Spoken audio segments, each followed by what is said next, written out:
สบายดีท่านผู้ชมที่เคารพขอต้อนรับประทานเข้าสู่รายการลาวสังสาสตร์ท่านผู้ชมมาพบกันในอาทิตย์นี้ก็เป็นอาทิตย์ต้นๆของเดือนมีนาปี 2025 กันแล้ว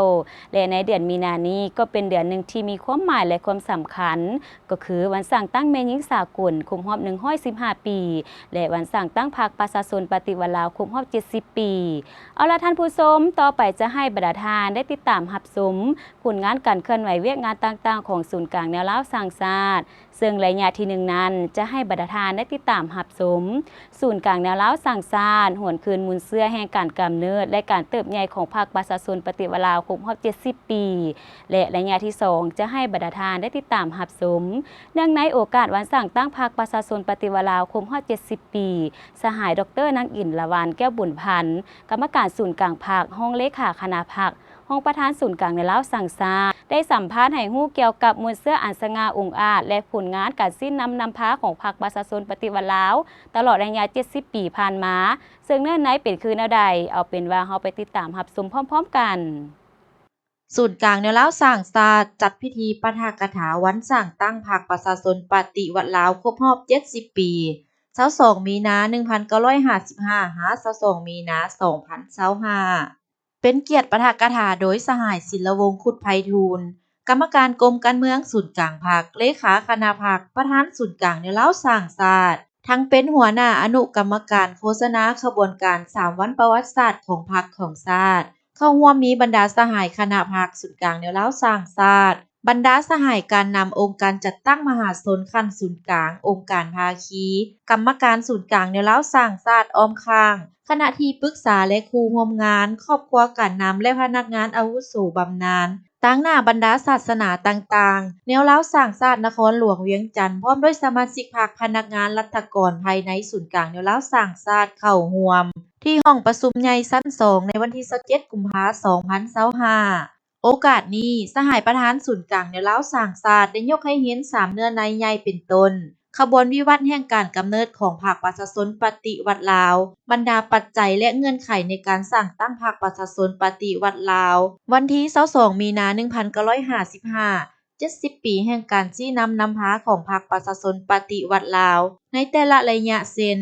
การนำพาเหตุการณ์ปฏิวัติศาสตร์ประชาธิปไตยปี 1955 หา 1975 การนำพาปกปักรักษาระบอบใหม่และสร้างพื้นฐานเศรษฐกิจสังคมปี 1975 หา 1985 และการนำพาสร้างสาพัฒนาประเทศชาติตามแนวทางเปลี่ยนแปลงใหม่รอบด้านและมีหลักการของพรรคแต่ปี 1986 ถึงปัจจุบันยกให้เห็นมากผลแห่งการนำพาของพรรคในการพัฒนาประเทศชาติแต่ละขงเขตคือขงเขตการเมืองขงเขตเศรษฐกิจด้านวัฒนธรรมสังคมขงเขตป้องกันชาติป้องกันความสงบและขงเขตพัวพันต่างประเทศในนี้สหายได้ยกให้เห็นตื่มเกี่ยวกับการเสริมขยายมูลเสื้อธาตุแท้ของพรรคประชาชนปฏิวัติลาวซึ่งตลอด70 ปีแห่งการนำพาพรรคเฮาได้แบกหาบภารกรรมประวัติศาสตร์อันยิ่งใหญ่ในแต่ละระยะที่แตกต่างกันและสามารถปฏิบัติภารกรรมประวัติศาสตร์เหล่านั้นได้อย่างสง่างามสำหรับในซุมปีต่อหน้าพรรคเฮายิ่งมีความรับผิดชอบอันหนักหน่วงในการแก้ไขความยุ่งยากทางด้านเศรษฐกิจการเงินตราปรากฏการณ์ย่อท้อในสังคมการศึกษาค่าครองชีพสูงและอื่นๆพรรคเฮาตัดสินใจนำพาสืบต่อยุ่งแฮงภารกิจเปลี่ยนแปลงใหม่รอบด้านมีหลักการด้วยการเสริมขยายมูลเสื้อธาตุแท้ของพรรคดังนี้พรรคเฮามีความจงรักภักดีและยึดมั่นแนวคิดทฤษฎีมาร์กเลนินแนวคิดไกรสอนพรหมวิหารก็คือจุดหมายสังคมนิยมอย่างหนักแน่นบ่คัมภีร์ตายตัวแต่หากมีความเป็นเจ้าการประดิษฐ์สร้างในการหมุนใช้ทฤษฎีและบทเรียนด้านต่างๆเข้ากับเงื่อนไขตัวจริงและสภาพจุดพิเศษของประเทศชาติมีการสรุปถอดถอนบทเรียนจากพฤติกรรมและปรับปรุงบูรณะแนวทางให้สอดคล้องอยู่ในแต่ละระยะยึดมั่นและปฏิบัติถูกต้องบรรดาหลักการพื้นฐานด้านการจัดตั้งและการเคลื่อนไหวของพรรคนั่นคือหลักการรวมศูนย์ประชาธิปไตยเวลาใดก็ถือสำคัญเสริมขยายความสามัคคีเป็นเอกภาพบนพื้นฐานแนวทางแผนนโยบายของพรรค นำพาเป็นหมู่คณะบนพื้นฐานการแบ่งงานและมอบหมายความรับผิดชอบให้บุคคลในหมู่คณะ พรรคเฮาเวลาใดก็ยึดมั่นในท่าแท้ถือประชาชนเป็นกบและมีความจงรักภักดีเพื่อผลประโยชน์รวมของชาติของประชาชนถือการสนับสนุนของประชาชนเป็นสิ่งสำคัญตัดสินบทบาทนำพาและการกำอำนาจของพรรคแสดงความกล้าหาญกล้าเผชิญหน้ากับปัญหาตัวจริงกล้ารับเอาความเป็นจริงและกล้าเปลี่ยนแปลงตนเองด้วยการนำพาเด็ดขาดโดยกลุ่มรอบด้านกำอำนาจตามกฎหมายเสื้อสูลักษณะนำพาของพรรคและความเป็นแบบอย่างของสมาชิกพรรคความเด็ดเดี่ยวเข้มงวดในการจำกัดแก้ไขปรากฏการณ์ย่อท้อที่เฮ็ดให้พรรคเสื่อมอิทธิพลบทบาทและขาดความเชื่อมั่นจากประชาชนและพรรคเฮาเวลาใดก็ยึดมั่นจิตใจรักชาติเอกราชเป็นเจ้าตนเองพึ่งตนเองสร้างความเข้มแข็งด้วยตนเองตั้งหน้าเสริมขยายกำลังแหงภายในชาติสมทบกันพัวพันร่วมมือกับพรรคประเทศชาติเพื่อนมิตรยุทธศาสตร์และการญาติแย่งเอาการสนับสนุนช่วยเหลือจากภายนอกอย่างมีหลักการสร้างเป็นกำลังแหงสั่งรวมเข้าในภารกิจปกปักรักษาและสร้างสาประเทศชาติเสริมต่อการพัฒนาวัฒนธรรมสังคมในช่วงอันนี้ก็ดีขึ้นหลายนับแต่ภารกิจเปลี่ยนแปลงใหม่การสร้างและขยายการศึกษาสาธารณสุขสวัสดิการสังคมมันก็แห้งขึ้นหลายครับอันต่อไปนี้อยากยกปัญหานี้ขึ้นมา7บทเรียนควรได้คำแนนในบทเรียน7อย่างอันที่1แบบนั้นต้องยึดมั่นแนวทางเปลี่ยนแปลงใหม่อย่างรอบด้านและมีหลักการของพรรคอย่างเด็ดเดี่ยวเหนียวแน่นทางสืบต่อประดิษฐ์ศาสตร์บนพื้นฐานการยึดมั่นจุดหมายสังคมนิยมอันที่2การพัฒนาต้องยึดมั่นถือเอาการพัฒนาเศรษฐกิจเป็นใจกลางโดยติดแนนครับการพัฒนาสังคมการอนุรักษ์รักษาวัฒนธรรมอันดีงามของชาติการปกป้องรักษาสิ่งแวดล้อมตามทิศยืนยงอันที่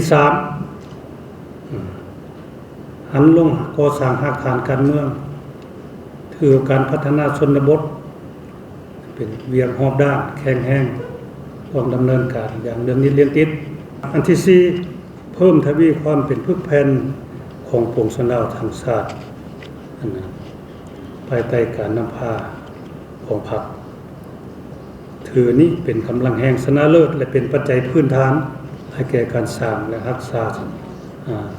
เสถียรภาพทางด้านการเมืองและความสงบทางด้านสังคมอันที่5รับประกันให้การพัฒนาทุกทิศมีความจำเป็นต้องเพิ่มทวี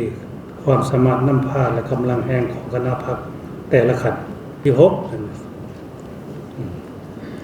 เชิดชูความเป็นแบบอย่างนำหน้าต่อสู่ของท่านแถวสมาชิกพรรคเด็ดเดียวแก้ไขโทษการย่อท้อที่เกิดขึ้นอันที่7อันสุดท้ายยึดมั่นแนวทางการต่างประเทศสันติภาพเอกราชมิตรภาพการร่วมมืออย่างเสมอต้นเสมอปลายนี่แหละสร้างความเป็นมิตรเป็นมิตรภาพกับทุกประเทศในโลกท่านผู้ชมเนื้อในทางรายการของพวกเฮายังมุมบทเพียงเท่านี้แต่ตอนนี้เฮาไปพักผ่อนกันก่อนบึดนึงแล้วจึงเข้ามารับชมเนื้อในจากทางรายการกันต่อองค์การแนวลาวสร้างชาติยามใดก็เสริมขยายมูลเสื้อความสามัคคีทั่วปวงชนลาวบรรดาเผ่าเพื่อเป็นกำลังแห้งสั่งรวมเข้าในภารกิจปกปักรักษาและสร้างสรรค์พัฒนาประเทศชาติท่านผู้ชมระยะที่2นี้จะให้บรรดาทานได้ติดตามรับชมเนื่องในโอกาสวันสั่งตั้งพรรคประชาชนปฏิวัติลาวครบรอบ70 ปีสหายดร.นางอินทราวัลย์แก้วบุญพันธ์กรรมการศูนย์กลางพรรคห้องเลขาคณะพรรคห้องประธานศูนย์กลางในลาวสร้างชาติได้สัมภาษณ์ให้ฮู้เกี่ยวกับมูลเสื้ออันสง่าองอาจและผลงานการสิ้นนำพาของพรรคประชาชนปฏิวัติลาวตลอดระยะ70 ปีผ่านมาสำหรับผลงาน 70 ปีของการนำพาของพรรคนี้ข้าพเจ้าจะแบ่งออกเป็นอยู่ใน4ระยะที่1มัน1955ถึง58อันนี้แม่นต้นโตสำคัญที่สุดแม่นระยะนี้มันเด็ดเดียวปกปักรักษา2แขวงเตาโฮมหัวพันและฝงสะลีได้สมทบกับกระบวนการค้นคว้าปลุกลุกต่อสู้การเมืองอยู่10แขวงเพื่อทับมากกลอุบายโลกเสือออกจากถ้ำเฮ็ดให้จักรพรรดิอเมริกาได้ลูกแรงตีนมือของเขาต้องยอมเซ็นสัญญาเวียงจันทน์ในปี1957และสร้างตั้งรัฐบาลผสมขึ้นเถื่อทำอีก อยู่ในนี้มันมีแนวราวหักศาสตร์ของเฮาได้เข้าร่วมอันนี้เป็นระยะอันที่1ระยะที่2มาแต่ปี1959ถึง1962เป็นเหตุการณ์ต่อสู้อย่างทันการได้ปลุกระดมปวงชนลาวบรรดาเผ่าได้ลุกฮือขึ้นยุ่งแฮงการต่อสู้ทางด้านการทหารและทั้งการเมืองไปพร้อมๆกันอย่างแข็งแรงในทั่วประเทศปฏิบัติการร่วมสัมพันธ์อย่างรอบด้านกับกำลังรักษาและสวยไส้ทาแห้งที่ถือกฎหมายของรัฐบาลเป็นกลางอย่างสุดขีดอันที่3ระยะ63ถึง73นี้เป็นระยะการต่อสู้ภาพแพทย์ศัตรูด้วยยุทธศาสตร์สงครามพิเศษของจอห์นสันและยุทธศาสตร์สงครามพิเศษเพิ่มทวีของนิกสันของจักรพรรดิอเมริกาภายหลังสิ้นสัญญาเซเนลเกี่ยวกับราว1962พวกเขาบ่ได้ลากกลอุบายดังกล่าวคือข้าพเจ้าได้ยกขึ้นมานั้นตัวนี้หั่นดังนั้นพวกเฮาถึงอย่างใดก็ตามได้วางหน้าที่พรรคเฮาได้วางหน้าที่เฉพาะหน้าอันเด็ดขาดแม่นต้องรักษารัฐบาลผสม3ฝ่ายทวงให้จักรพรรดิอเมริกาและลูกมือของเขาต้องได้เคารพและปฏิบัติสิ้นสัญญาเซเนลเกี่ยวกับลาวของเฮาและสัญญาอื่นๆที่ได้เซ็นนำกันก็สร้างกำลังปฏิวัติให้เข้มแข็งทุกด้านและยุ่งแฮงการต่อสู้การเมืองสมทบกับการต่อสู้ทางด้านการทหารจากนั้นมาภายใต้การชี้นำหั่นจึงได้รับชัยชนะอันบรรลบใหญ่ๆและทำลายเฮือนหังของพวกมันและตัดการต่อสื่อสารของพวกมันโดยเฉพาะ1968ได้แม่นบรรลบของน้ำบากและบรรลบผาที1970แม่นปลดปล่อยบรรลบธงไหหินเชียงขวางและบรรลบลำเชิญ179นี้แม่น1971และอันนี้ก็แม่นและพรรคเฮาได้ใช้ยุทธศาสตร์และปฏิบัติคำขวัญที่ว่าทุกทิ้งทุกอย่างแม่นเพื่อแนวหน้าทุกสิ่งทุกอย่างเพื่อตีเอาชนะจักรพรรดิอเมริกาได้ลูกมือของพวกเขาระยะที่4ระยะ73ถึง1975นี้เป็นระยะที่ต่อสู้ที่สำคัญที่สุดของพวกเฮาแม่นเพื่อการปฏิวัติชาติประชาธิปไตยในทั่วประเทศภายใต้การนำพาของพรรคมหาชนสันคนต่างๆอยู่ในเขตปกครองของศัตรูหรือพวกเฮาเอิ้นว่า10แขวงเนาะอยู่ในเขตเป็นกลางในเวลาพวกเฮาได้กำหนดเอาอยู่เชียงขวางเนาะและเวลานี้มันเขตทุกสิ่งทุกอย่างเป็นชาวกรรมกรชาวนานักเรียนนักศึกษาชาวหนุ่มได้พร้อมกันลุกขึ้นเข้าร่วมขบวนปฏิวัตินับมือนับหลายขึ้นและฟุดฟื้นแข็งแรงด้วยเงื่อนไขอำนวยความสะดวกให้แก่การปฏิวัติลาวพวกเฮาโดยกำแน่นกะละโอกาสประวัติศาสตร์พันปีมีเทื่อนึงพรรคเฮาจึงได้มีมติยึดอำนาจในทั่วประเทศนับแต่เดือน5หรือว่าเดือนพฤษภาคม1975ตัวด้วยทางสนามทั้ง3เขตเลยเนาะทางเขตมีเขตอย่างในเขตปลดปล่อยคือข้าพเจ้าได้เว้าหั่นเขตกฎกาของฝ่ายกงกันข้ามหรือ10แขวงและเขตเป็นกลางอยู่เชียงขวางและจนถึงต้นเดือนกันยายน1975ทั่วประเทศได้ประกาศลบล้างอำนาจการปกครองและอำนาจทหารของศัตรูอย่างสิ้นเชิงและนำใช้3บาทข้อนยุทธศาสตร์เพื่อยึดอำนาจแบบบัวบ่ซ้ำน้ำบ่คุณในเดือนตุลาคม1975ศูนย์กลางได้ลบล้างระบอบราชาธิปไตยอันล้าหลังสร้างตั้งระบอบใหม่ของประชาชนที่เข้มแข็งภายใต้การนำพาของพรรคขึ้นได้สำเร็จในหันได้สำเร็จการปฏิวัติศาสตร์ประชาธิปไตยของพวกเฮาได้สามารถสถาปนาเป็นประเทศสาธารณรัฐประชาธิปไตยประชาชนลาวขึ้นในวันที่2ธันวาคม1975อย่างสง่าผ่าเผยท่านผู้ชมที่บรรดาทานได้รับชมผ่านไปทางหมดนั้นเป็นผลงานการเคลื่อนไหวต่างๆของศูนย์กลางแนวล้าวสร้างชาติที่ทางรายการได้นำมาเสนอให้บรรดาทานได้ติดตามรับชมในอาทิตย์นี้เวลาก็ใกล้จะหมดลงแล้วถ้าหากบรรดาทานสนใจหรือมีคำตำหนิติชมต่างๆก็สามารถโทรศัพท์มาได้ที่หมายเลข0212189966หรือหมายเลขที่แสดงอยู่ถึงหน้าจอนี้ทางรายการของพวกเฮายินดีเอาคำตำหนิติชมของบรรดาทานไปปรับปรุงรายการของพวกเฮาให้ดีขึ้นกว่าเก่านอกจากนั้นบรรดาทานก็ยังสามารถติดตามการเคลื่อนไหวเวียกงานต่างๆของแนวลาวสร้างชาติได้จากเว็บไซต์ศูนย์กลางแนวลาวสร้างชาติ www.lfnd.gov.la นอกจากนั้นก็ยังมี Facebook ก็คือข่าวสารแนวหูมและแอปพลิเคชัน LFND สำหรับมื้อนี้พิธีกรพร้อมด้วยทีมงานลาวสร้างชาติต้องขอลาทานผู้ชมไปก่อนเอาไว้พบกันใหม่ในอาทิตย์หน้าวันและเวลาอันเดียวกันสำหรับมื้อนี้กล่าวคำว่าสบายดี